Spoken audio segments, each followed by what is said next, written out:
welcome back to Cinematic Sarcastic, podcast that talks all things movies and television. I'm Natalie, and I'm your host. On today's episode, we're going to talk about Black Doves. Now, this is a British thriller series on Netflix, and I'm not all the way through it. There are only 6 episodes in this series. I've only completed 2 of them, and there are reasons why I've only gotten that far.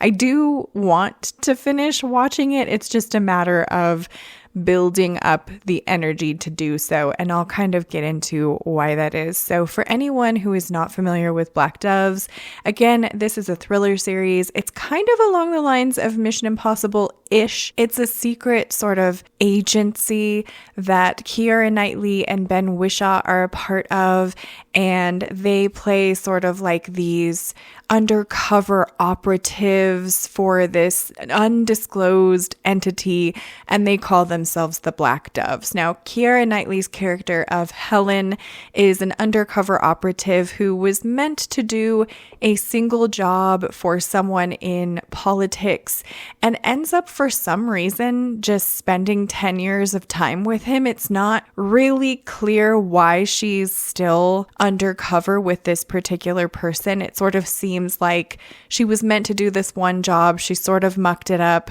and ended up just sort of getting caught in this reoccurring relationship with him. So she's been undercover for 10 years. They have children together.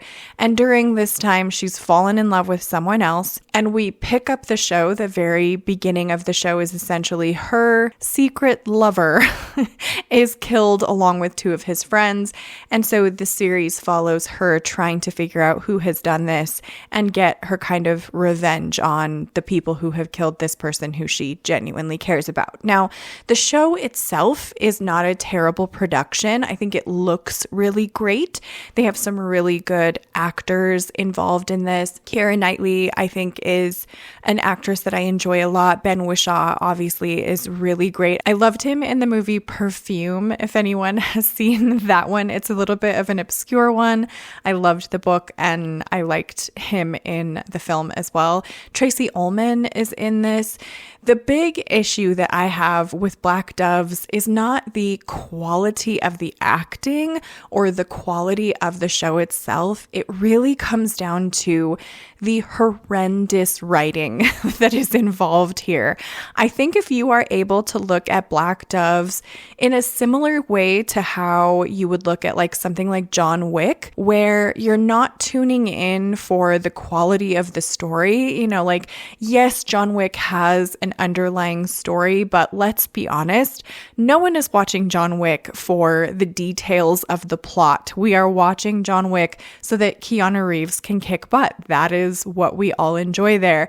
And now there is not as much action involved in Black Doves so much as there is like intrigue happening, and it is sort of like this mystery thriller series. However, the plot holes in this are just so large that I think that if you go into it taking this show as seriously as this show tries to take itself, then you are going to have a terrible time. Like, it's not bad if you can turn your brain off, if that is possible. There are so many things that happen in this show that just don't make any sense, or things that are happening specifically to move the plot along, like conveniences that are happening here. And not only that, but I enjoy Keira Knightley. I think she's a great actress. I don't necessarily buy her specifically in this role. It sort of seems like they just didn't think her role through as much. So a lot of what's happening, a lot of the things that she is doing, some of the choices, some of the dialogue that she has is just very strange. Like, for example, there is this one moment where she's sort of talking to her handler, and this woman is trying to get information out of her of like, why were you having this affair? Was there another reason that you were doing that? And she talks about how if she gets burned or her cover gets blown, she's taking her kids and she's running, which makes perfect sense, right? Obviously, she likes her kids, even if she is not invested in the husband or the father of her children. But then at this singular point, she ends up pulling out a switchblade, which, as a side note, is the loudest switchblade on TV, maybe in history. Like, it makes so much noise and it's probably the most inconvenient weapon to have. You know, she needs to oil it up or something. And she's like, I will bleed you right here. It doesn't come off as well when it's coming from Keira Knightley, who just doesn't have the sort of undercover agent vibe. Does that make sense? Like, she seems like such a sweet person that it's hard to sort of buy her as this like rough and tumble undercover agent. And she sort of, to me, in the way that they have set up her story, strikes me as someone who has just made this terrible mistake and has been caught in a lie essentially for the last 10 years, but isn't necessarily someone that's a really amazing agent, despite the fact that she does have some action sequences in here. She is fighting, but it's just not the most believable thing in the world. And there are a lot of instances in this show like that. You know, she gets into sort of a kerfuffle where she finds herself in her dead boyfriend's apartment. She's looking for clues. There are two operatives who are undercover and pretending to be police officers. She sends a text message to her partner, Sam, saying that she's compromised, she needs help. And he somehow makes it from being in an intimate situation with someone else, somewhere else, to her before these two operatives get the better of her. Like, from the time it takes them to go from the front door up the stairs and sort of attack her, he has gone from a completely other location where he is buck naked all the way to her in time to save her.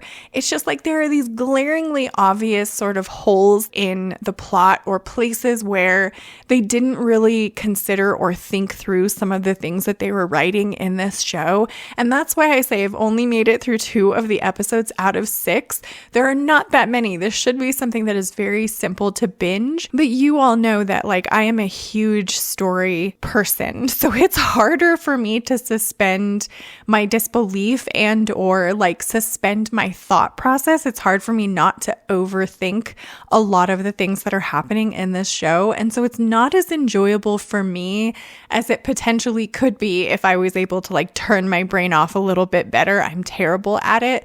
I can do it for John Wick. I feel like just because Keanu Reeves is like this whole other level of I will do anything to enjoy something that he is in, but there is no one really in Black Doves to that caliber for me that makes me just want to enjoy it despite the pitfalls of this show. So I don't know exactly how I would rate Black Doves. I think it is really going to depend on how you are approaching television series like this. If you just want something where you're not looking at the plot so much and the details that don't make any sense don't really matter all that much to you because the mystery of it is more important or the acting of it is more important, then I think that you might enjoy Black Doves. If you are more like myself where you nitpick a lot of the story, you might not enjoy this as much as some other viewers. I do think that there are some really great elements to this, but at the same time, I think there's a lot of really crappy things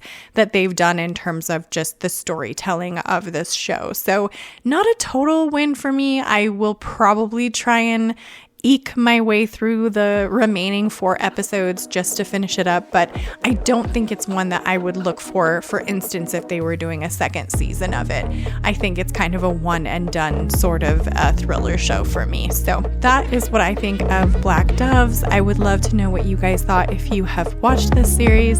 Subscribe to join the Movie Nerd family, and I hope to see you in the next episode.